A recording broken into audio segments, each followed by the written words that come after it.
colors, or do they just like? Yeah, I love that question. Here's kind of the short version of a long story, but for centuries, we had always believed that all of those sculptures, especially like those up on the Acropolis, they were done in marble. The marble is beautiful. We always thought that was how they were meant to be seen until recently, until very modern times, that was the case. And so when you see other cultures in centuries after Greece try to emulate Greek classical sculpture, they always did it in marble and it was always white. But now we know that these were truly painted. We can analyze the surface and know that these are the ones that we still have, that they A, were painted, and B, we can tell what pigments were used because there's these trace amounts on those surfaces. What we don't know for sure is exactly what kind of paint they used. For a long time, it was theorized that they used encaustic. You know what it, guys know what encaustic is? Okay, I'll tell you. That's why I'm here. Bottom line is that encaustic is a kind of paint that is based in wax. You know, you have water-based paints, acrylic-based paints, oil-based paints. Encaustic is wax. And it's very old kind of paint. And they thought it was encaustic because, A, it's very old, but the second is that it's kind of translucent. And so the idea of using pure white marble, it would be like almost like the light was coming through, and it would make for a very natural kind of appearance. When I talk about wax and depicting, especially depicting human skin, wax is like probably one of the best mediums to do that. Why do I say that? Because it's true. Second reason. You ever heard of Madame Tussauds Wax Museum? There's one in New York, there's one in Paris. And basically what it is a museum where all of the figures, all of the statues in there are made of wax. They're a wax museum, and they're made out of wax because wax can easily, appropriately depict how light hits human skin. No matter what tone, what color the skin is real different. It's not like a hard surface where the light hits it and bounces off. Actually, people and their skin, they absorb a little bit of the light and they reflect some of the light. And wax does that. And the Wax Museum, Madame Tussauds Wax Museum, is really a gallery of famous people. And so you know that you're famous when you get your likeness in Madame Tussauds Wax Museum. And they have all kinds of things like presidents, Michael Jackson, you know, pop stars, actors, everything. So anyway, that's why we thought it was encaustic, but the more recent research points to it may have been something that was sort of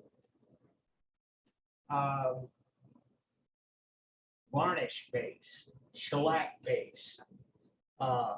That's an old technology too. Shellac means It's a kind of gooey substance that you get from black beetles. They'll get kind of technical. Basically, you can crush those bugs up and it makes a kind of substance that will absorb pigment and dry hard.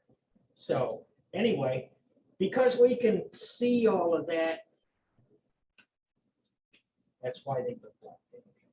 And the other part is you'll see that they're really very colorful, as you pointed out. And they're actually more colorful than what we first imagined. These are like really bright. I was doing some more research on this before I come in here. I'd like to see what I'm showing you. Any changes? Because the changes happen all the time. New discoveries almost every week. But I saw one of the articles say that they thought the color of Greek statues was tacky. And I guess that's by today's standards. But they were bright. They were very colorful. Anything else stand out in this to you? I think that's the big one. I think a second one, hearing no objections, is how much these buildings were adorned with low relief sculptures and statues. Statues are all over the place. And so we only have a small bit left because of time, because of looting, because of a lot of things. And the other part is we didn't have the desert creeping up as in Egypt, where all the stuff gets buried over time under the sand. Didn't happen. So anyway, yeah, I think all of that is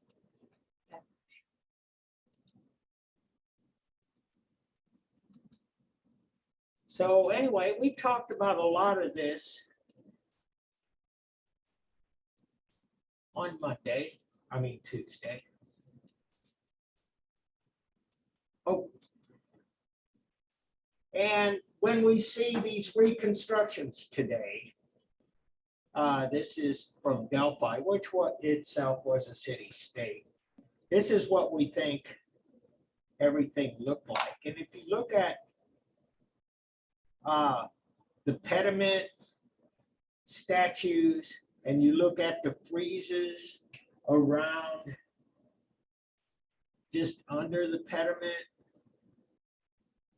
and you look at some of the other ornamentation, and then you see up on top more statues. And that is when you go to the Acropolis and look at the Acropolis with their iPads, you'll see those statues, and they're all over the place. They were very colorful and very much adorned with sculpture.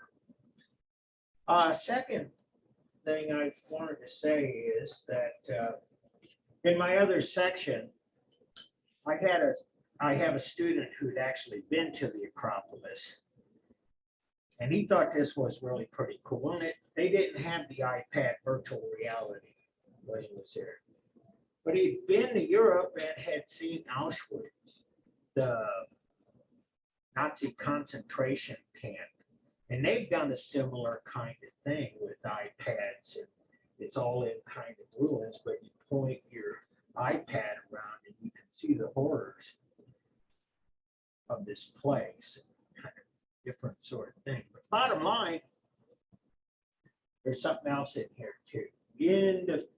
Towards the end of that film, they said, we want to thank the people that helped us put this together. And they said 3D modelers, painters, programmers, archaeologists. What I'm going to ask you to do in your quiz is talk about interdisciplinary connections. And even in that film, they talk about interdisciplinarity. They give credit to a lot of different people who have intersected with their disciplines and their knowledge to put something here together. So the archaeologists would know this, but they wouldn't be able to do this without the 3D modelers.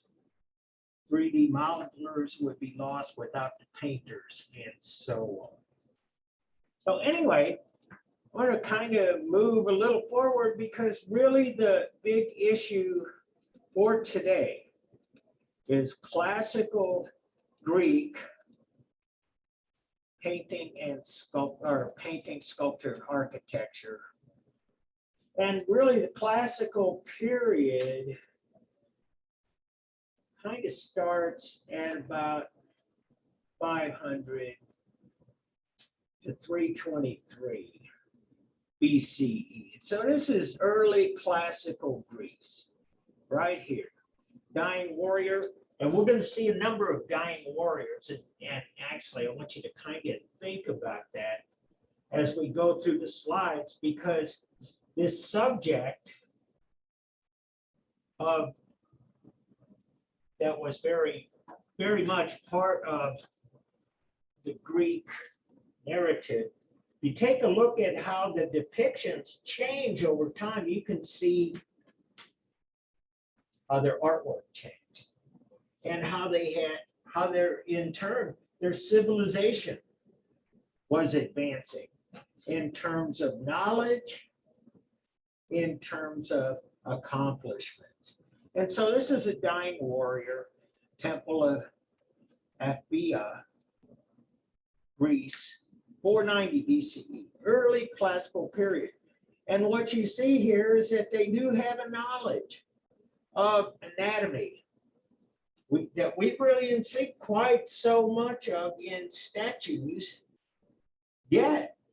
Even when you had, say, statues of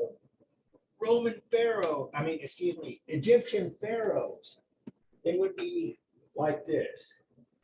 Maybe 1 foot forward, they'd be very rigid, looking forward. They didn't particularly portray any kind of movement or any kind of gesture. But look at this guy. He's a fallen warrior. And his pose depicts that he's dying. He's fallen. He's on the ground. He's near death. Now, there's a few things on here that really don't quite point to being extremely naturalistic.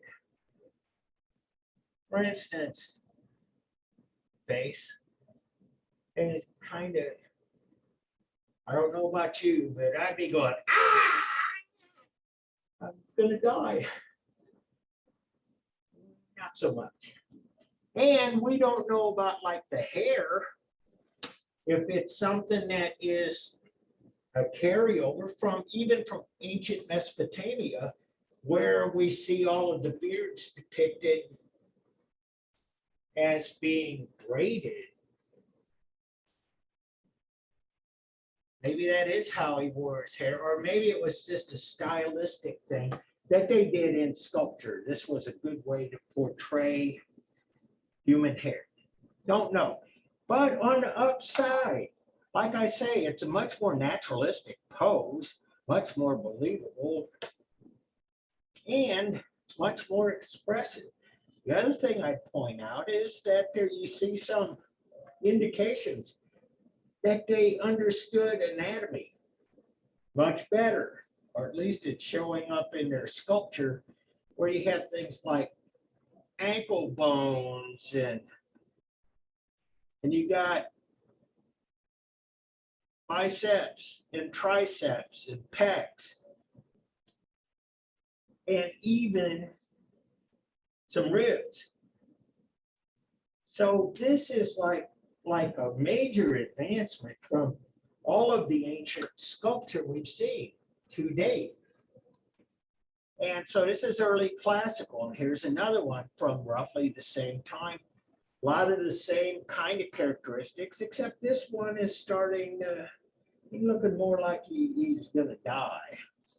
He's not smiling back. But dying warrior, this was a common subject in Greek sculpture, classical Greek sculpture. And why? Well, they evolved from a warrior culture, from Sparta.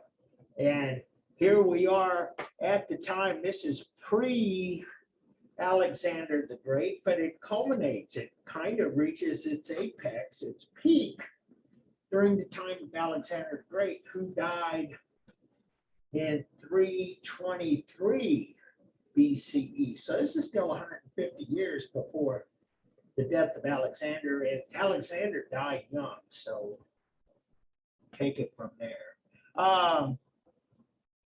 But anyway, but they understand the muscles. They've got a kneecap on this guy, you know, I mean, really much more naturalistic, exposes a lot more of what they knew about anatomy. I want to kind of point something else out here. And I think this is important as well. The Egyptians were extremely advanced. No question about it. But a lot of their advances, we still really don't know about. We're still discovering these advancements they made by basically uncovering tombs and uncovering places where perhaps there was a royal temple or something. And so the advanced culture in Egypt and their knowledge was basically kind of held, as you might say, close to the vest. It's like they kind of didn't share a lot of what they knew. We know they had to know quite a bit. We know they had to understand math to a very high degree to be able to do things like build pyramids. They have to really know their stuff. In fact, in a lot of ways, we're still trying to figure out how the Egyptians did what they did. We also know that based on skeletal remains and mummies and stuff like that, that they actually performed things like brain surgery. We can see that they had actually did an incision and cut into someone's skull, perhaps to remove a tumor. That's like extremely advanced. But what we don't have is the written records, how they did this. In fact, it's always surprising. In Greek culture, the knowledge was spread out. It wasn't held so closely to the vest. And in fact, they shared their knowledge. They share their knowledge with us today. They wrote down things and they shared it with their neighbors. They were extremely generous that way. That's why we know about this stuff. And that's why a lot of the stuff we know is even named after Greek ideas. For instance, philosophy. That's a Greek term. Anybody know what that actually means in Greek? Help me out. I'm dying up here. I can't make this stuff up anymore. I don't like you say we discussed it, but I meant Love of knowledge. Yeah. Philos, knowledge, Sophie, or Philos, love, Sophie, knowledge. And if you're a sophist, you're someone who is very knowledgeable. And so anyway, they shared it. And this is the temple of Hera II. And it's in Italy. And so bottom line, my issue about how they shared knowledge. They went and built temples and they helped the locals do a lot of things based on their knowledge. Geometry, geology, astronomy, all of those, that's all right after. That's right out of the Greek playbook, if you will. And so I showed you these guys, didn't I, about how that's filtered into modern times. Okay. What we start to see, and this is getting even a little bit closer, right, in classical Greek sculpture, what they're starting to do here with clothing. They're starting to pay attention to how clothing drapes on the human figure. And so it's not that elaborate.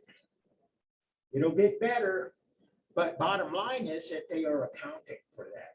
If you see a lot of ancient Mesopotamian and Greek sculptures that are clothed, it basically looks like it's solid, starched, iron, no wrinkles. It's not that the Greeks were more well dressed. It's that they really looked around and tried to figure out their world. And so here's a pediment set of sculptures. And you can see the triangular overall shape, and because they fit right there above the entrance in that pediment. Flat on the bottom, apex on the top, and it reflects the slope of the roof. And so you can see, even it, like in these sculptures, this is really out of classical Greece, you see in here, like the drapery I'm talking about, the anatomy I'm talking about, and the poses. You can see, you know, a wide variety, much more naturalistic. And a seer from the East Pediment, again, we don't know if the beard is how they actually wore facial hair or if it was a convention of sculpture. But bottom line, much more naturalistic. There's another set of pediment sculptures. Again, anatomy, gesture, accuracy, drapery, centaur right here. And that's really what these are all about centaurs. Centaurs are, like we've seen other cultures do, half animal, half beast, centaur. Body or the upper torso of a human male and the body of a four-legged horse. Centaur, there's his body, there's his head. And so we're right into 470, 456 BCE. This is right before they built the Parthenon. They do some lost wax casting, and here, this is what I was saying about they shared their technology and their wealth and their everything, their knowledge with neighboring cultures. This was found off the Sea of it in Italy. So the Italians, the Greeks are already forming that kind of alliance where they do share information technology and so on. And when we look at the Roman Empire, we'll see that they adopt much of Greek civilization and culture. I told you about this too, the lost wax method. Did I say that? It's how you cast This is a very good illustration of that. You make the head out of wax, and since this is hollow, you pack the inside of that wax head with sand. And you have this, and typically this would be in like a box, would be square. But you put that in there, bury it, pack it down, and pour that wax in here. And in this case, they have pins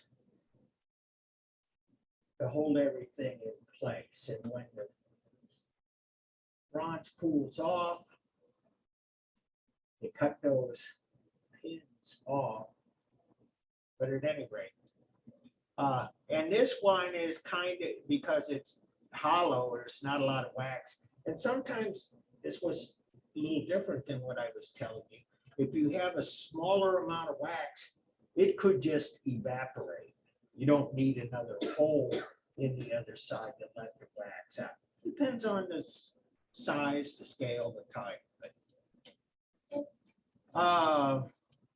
Poseidon, Zeus, we know it's a male god. Here's another very famous Greek sculpture, and it was from Italy. Roman copy of a bronze statue, circa 450 BCE. And this is a discus thrower. And I want to kind of point out that another aspect of life in ancient Greece was athletics. They were big into athletics, and a lot of things that we still do today in track and field and sports came right out of ancient Greece, including the Olympics, which was based on ancient Greek athletic competition.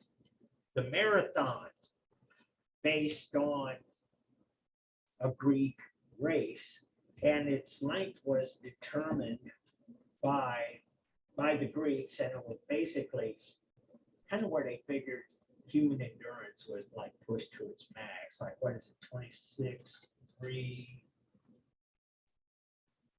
whatever it is, 26 miles. But basically it was named after a guy when they didn't have radios and things like that back in ancient times. And when one army needed to talk to another army, they sent messengers. And this messenger at the Battle of Marathon had to run 26 miles to get the message to the other part of the army so that they could be victorious. Long story short. Bottom line, again, look at the amount of naturalism. And facial expression actually matches what you would be thinking this guy would be doing, throwing this bronze disc. I'm going to point this out, this tree stump right there. I have an idea what that's for. So he could push off and throw it apart. Nope. It's there for the purpose of making sure that this sculpture does not collapse. Because if it wasn't there, the weight of this whole upper part would be resting right on where his ankles are. And this would surely topple over, it would break. And so that's really a support. And you'll see that a lot in ancient Greek and Roman sculpture. They'll put a tree stump or a rock or a boulder or something there to help support the figure. And see, they've got this here. This is another support. We got this tree stump here, holding up the back legs, keeping the weight off of the ankles, and even to the point where here, he would be not resting his foot flat on the ground, but we had to put something underneath there to help support that weight. But anyway, spear bearer. We know that this was probably a metallic object. Another athletic competition. Another, what we do today, we call it a javelin, the javelin throw.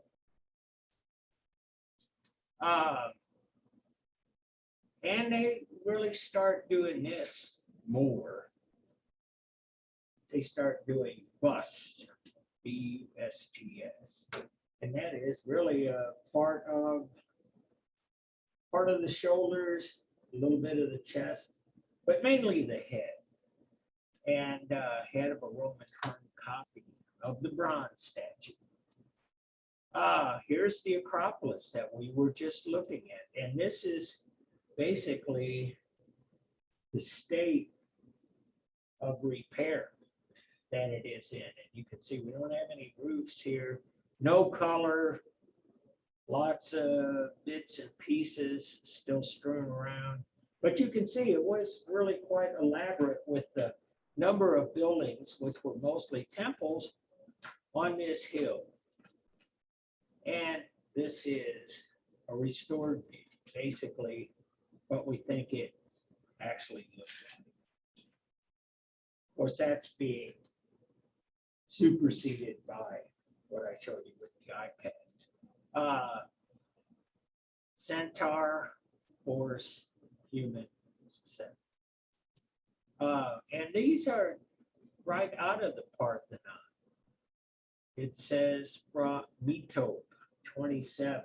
And we saw that. That's right above the columns and right underneath the pediment. We have metopes, which are little tiny little scenes separated by triglyphs, which anyway would be on either side of this. And you can see even ones we have are in really pretty poor shape. And you also see that this is the British Museum in London. And when we come back on Tuesday, I think we'll talk about that a little bit. I found a website that I want to look at with you. And so anyway, East pediment of the Parthenon, the Acropolis. And so, yeah, bits and pieces. And these are from the pediment. And this is, like I say, 438, 432 BCE, height of classical Greek architecture and sculpture. And so we're talking about how the drapery and how the clothing fits on the figures. This takes it to a whole new level. This takes it to a level where it's very elaborate, and in a lot of ways you would call this diaphanous. Anybody? That's a kind of a sculpture word, but anybody know what diaphanous means? Well, it means that you can see through it, that it clings to the body, and that you can see through it. So if you take a look at the way this drapes over this woman's chest, it's almost as though you can see through it. There's a few other parts that are like that. It's very thin, it's very sheer. And so out of stone, they're able to make the illusion of fabric that's so thin, so sheer. You can see through it, which is like quite amazing. And again, the height of classical Greek sculpture, some another Parthenon sculpture. And so, like I say, we only have really a kind of a small percentage of all of the sculpture that must have been just on the Parthenon itself. That's why I pointed out these things were adorned with low relief all the way around, with statues up on the roof, with pediment and other places just filled with sculpture painted typically. There's another West pediment sculpture, again, diaphanous clothing, fabric, West pediment. You can see that's that diaphanous sheer clothing, fabric I'm talking about. And so some more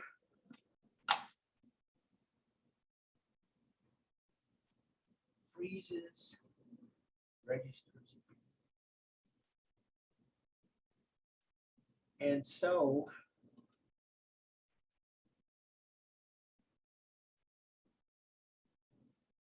I reached beyond. This is another building on the Acropolis. And this is something that alludes to what I was showing you earlier.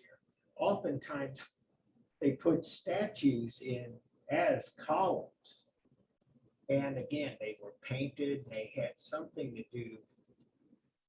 There you go, better picture.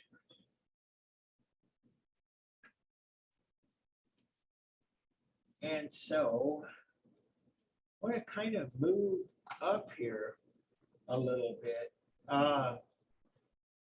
As I was talking about before, pottery was ubiquitous. It was all over the place. And it was, as was a lot of things with Greek culture, was pretty widespread. It's not that everybody was in the ruling class, but they did share. They shared their knowledge. They actually shared their art. And this is the Niobe painter. And we know who he was. We also know that he had a workshop, and which in modern language would be a factory of making this stuff. And there's so much of it that we really do believe that a lot of more ordinary people were able to own these vessels that were actually used by the population. And so, and this is the red figure calyx. The calyx is the kind of crater with the handles. And the other part of it is that the red figure, they figured out how to do this. They could paint, it's kind of exhausting, but basically it's a high degree of representation that they're getting on this pottery, which needs to be glazed and fired. And that's the red figure process. Bottom line, pretty sophisticated. And so, more Aphrodite, Greek goddess of love. In Roman times, they would call her Venus.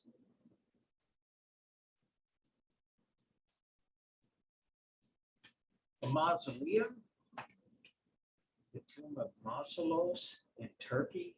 That's what we get the modern day word mausoleum from. It's his tomb, and it's a kind of an elaborate affair.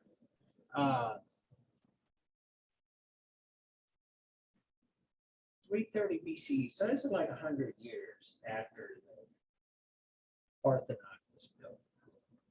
Scraper, always loved this. We talked about the discus thrower and athleticism, the spear bearer, and so on.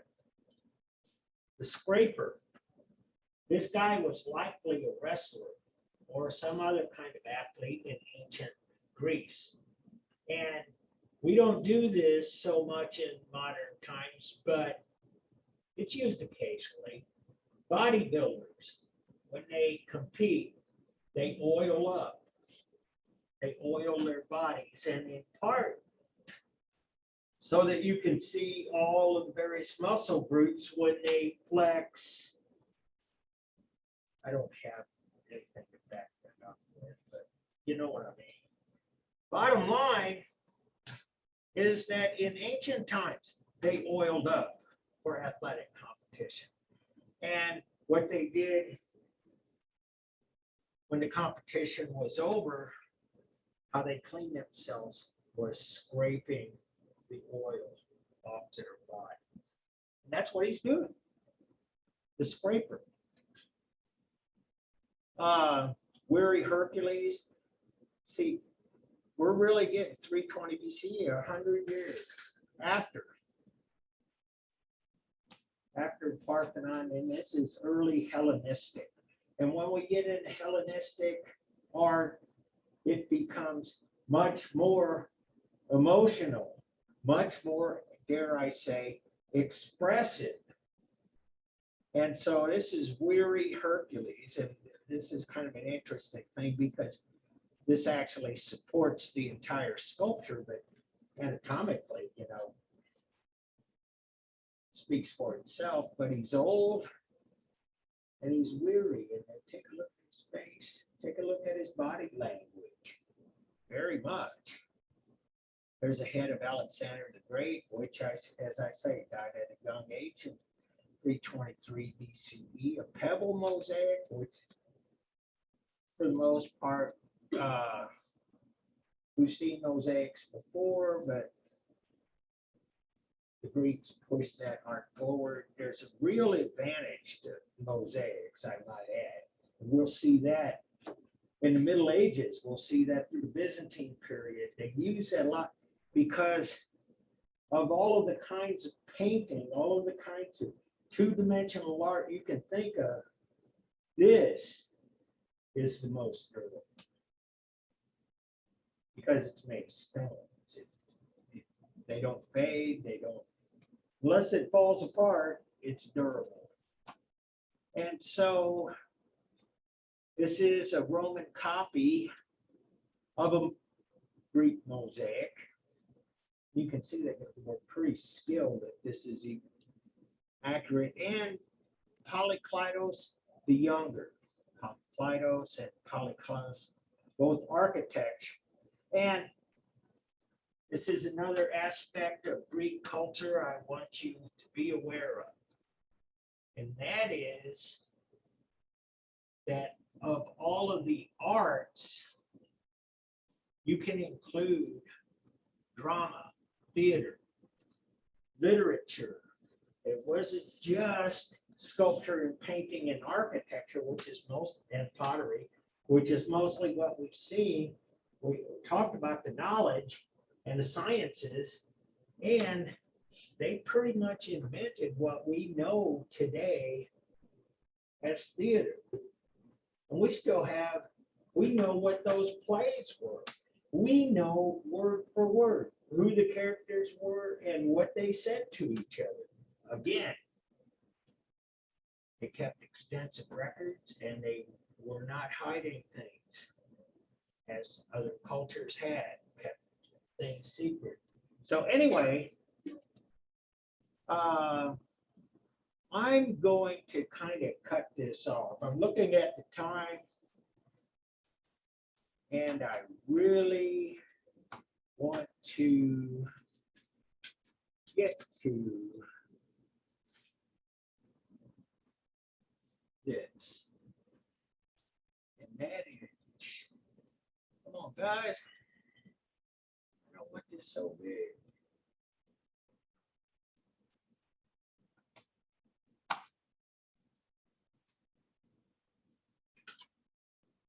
And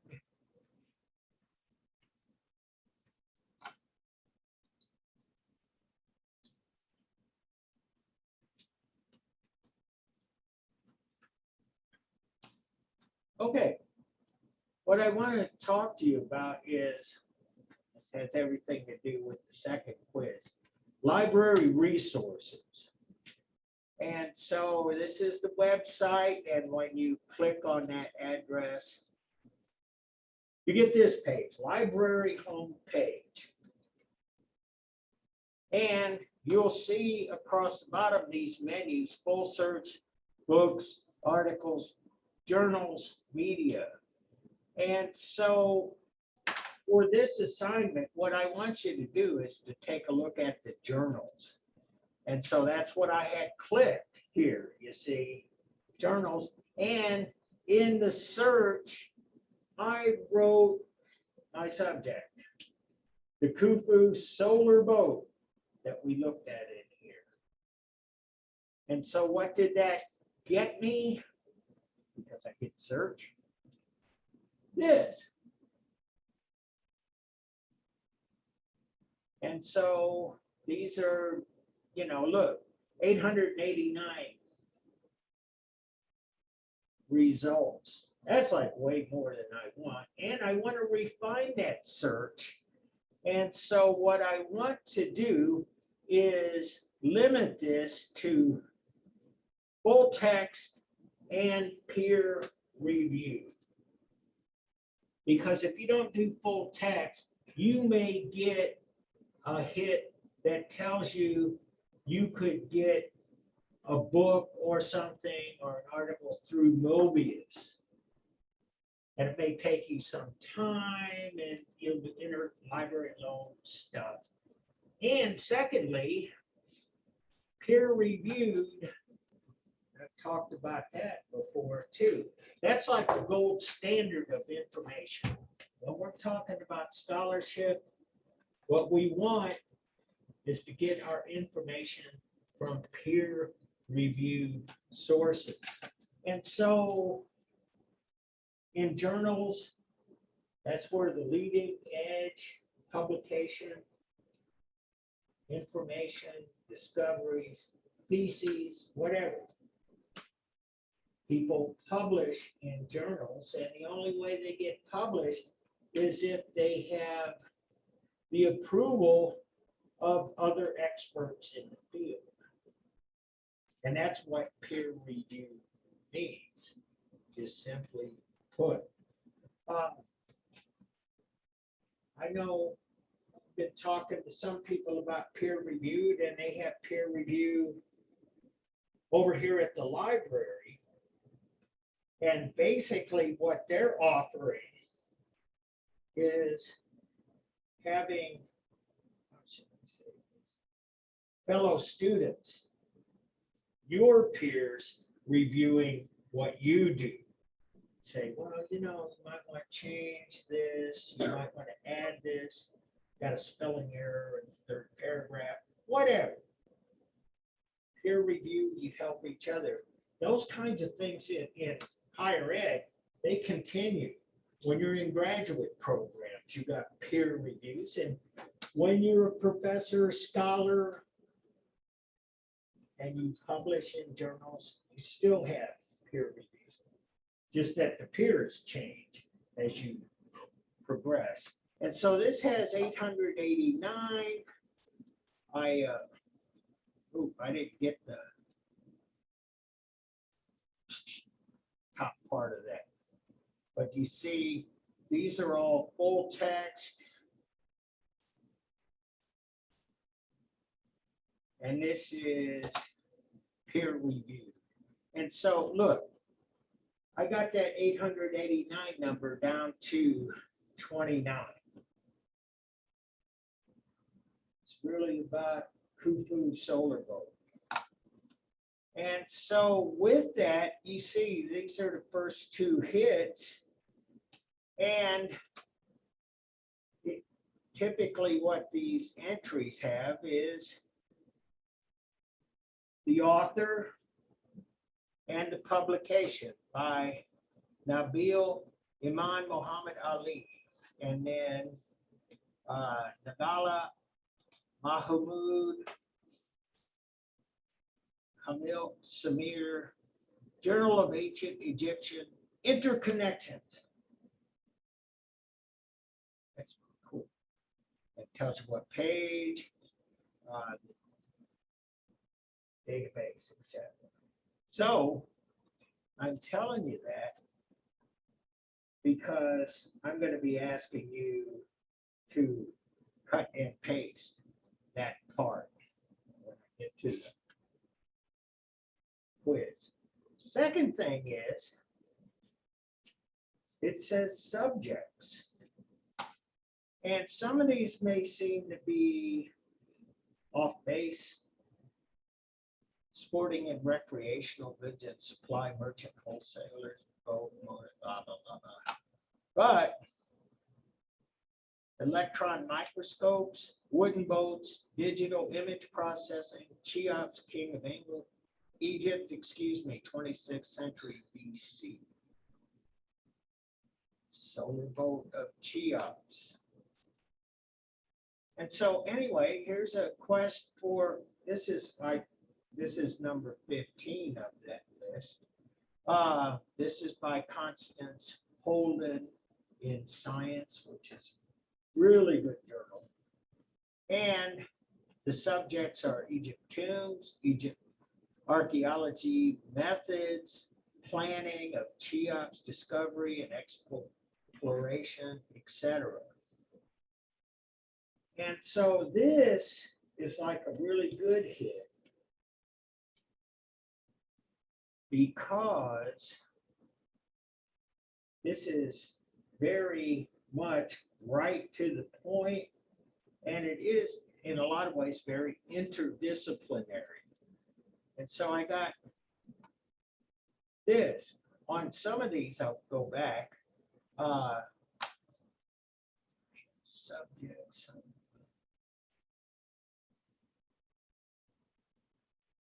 See, request to enter library loan. Here we go. They have this, it's a full text.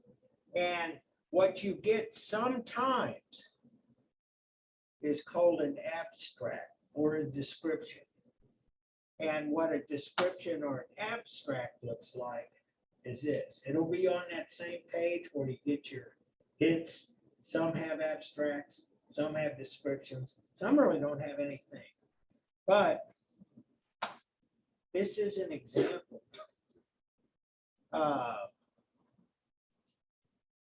of an abstract of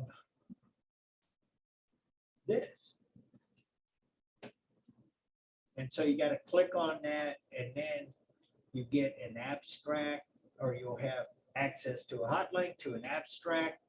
And it talks about a lot of different things, about the whole site, about the construction of the pyramids, and geo-environmental structural problems.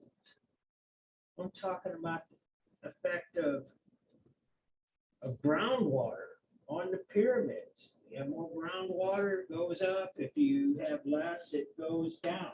If you own a house, you'll know what I mean. Call Helitech. They'll fix it for you. Bottom line is that there are a lot of people talking about that, and it said the results are described and analyzed in the paper in the context of potential threats to the monuments. So a lot of this stuff is going on. And so anyway, I wanted to give you this look at what you can find in the library. And quiz 2 is really an assignment. Go find stuff. And so this PowerPoint is in the modules.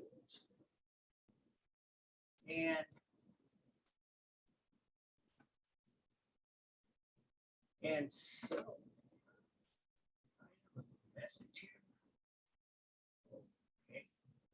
Nina's in Zoom. I'm glad to hear that. Thank you. Where was I at?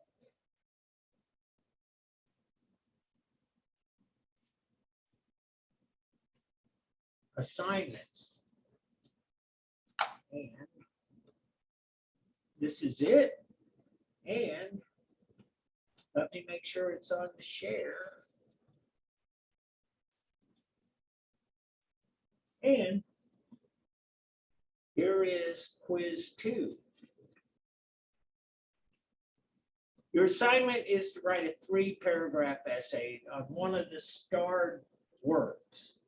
What I mean by starred works are those blue stars that I put on the slides. And I kind of picked out ones that typically have a lot of good information. And I said you can write about any of the works from chapter 3 or chapter 5, but don't choose King Tutankhamun.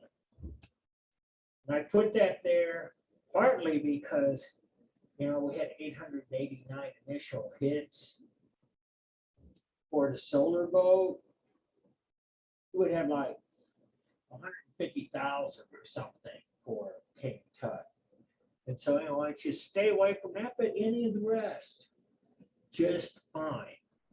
And so here's what those paragraphs should look like. First one is basically the information, identification of the artwork. I say artwork, but we're counting buildings as artwork. We're counting other things that we see as anything that's on the start slide is art. And so we want your relevant information, which most of that's on the slide itself anyway. Title, size, media, date of creation, place of creation, and the museum where it can be found. To me, where you can find it is very important. It's very important in this day and age. Not like we're going to buy plane tickets and go to the British Museum. Although if I had a lot of money, bottom line is that that's a very important aspect of art today, and that is where it's at and the issue of repatriation. And the fact that something might be in the British Museum instead of the museum in Cairo, that plays a part in some ways in how we look at things. I'll talk about that on Tuesday. But at any rate, just the information for paragraph 1. Paragraph 2, sampling of results based on browsing to the university library, and I put the limiters on it. Articles, full text, peer reviewed. Describe the interdisciplinary connections you found in your search results. And that's what I was talking about with the film. They needed 3D modelers, they needed painters, they needed archaeologists, they needed programmers, they needed a lot of different kinds of people. And each of them practice or see the world through a particular, or have a skill set germane to a particular discipline. And so whether it's computer science or art or archaeology or whatever.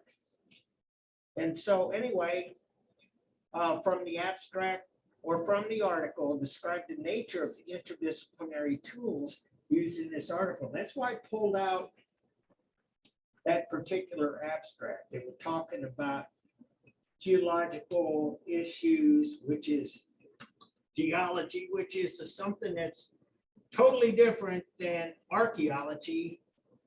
And it's something in some ways only tangentially related to architecture.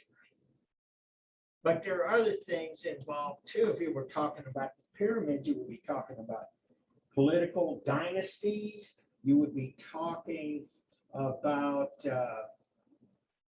as I was saying earlier, their mathematics, how they were able to do this, et cetera, et cetera. And so what I want here is a sampling. I'm not going to put a number on it, but just write a paragraph on the kinds of disciplines you see connected to this artifact or starred work, as I might phrase it. So it could be a lot of different things. And I want you to kind of interdisciplinary connection can be gathered from the subjects list in the research results. So you saw subjects, and some of them a little kind of flaky, motorboats and motorcycles, but then there were other things with construction, et cetera, et cetera. So anyway, those are the kinds of things I want you to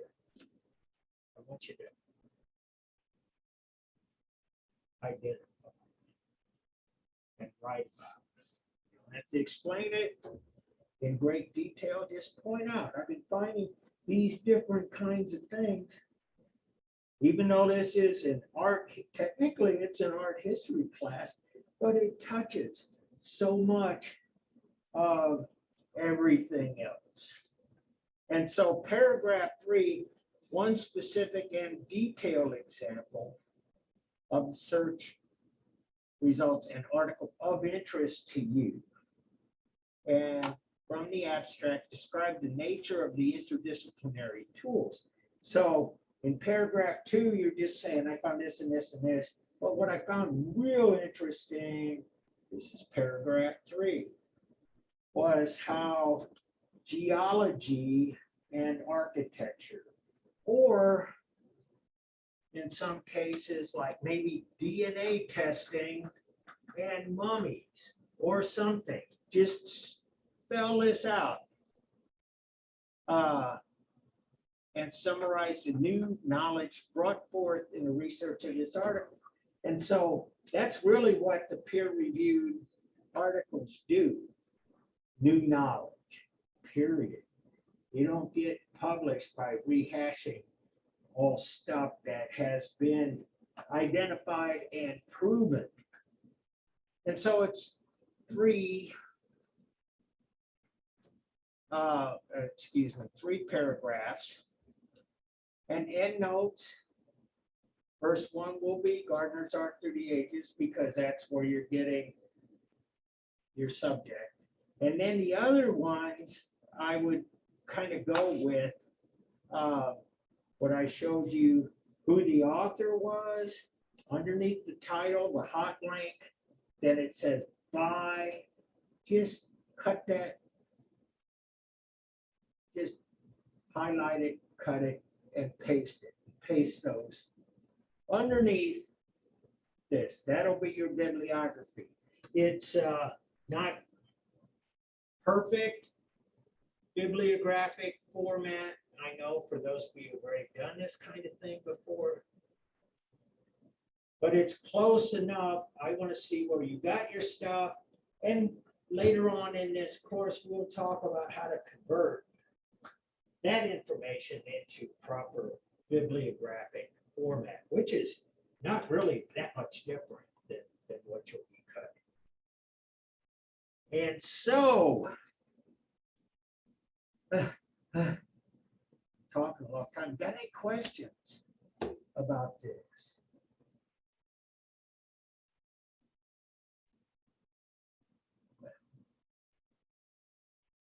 In that case,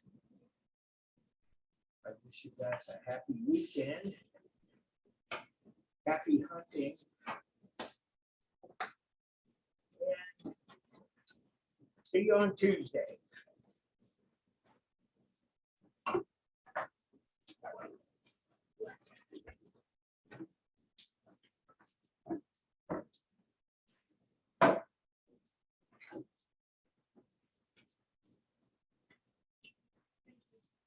Thank you.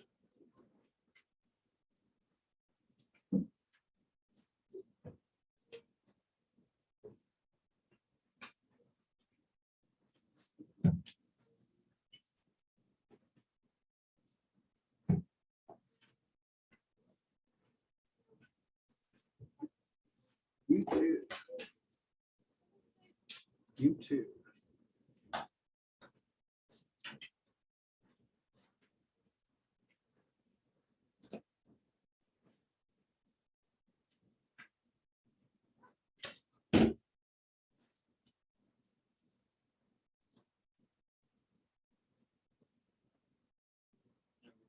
You too. Have a good weekend.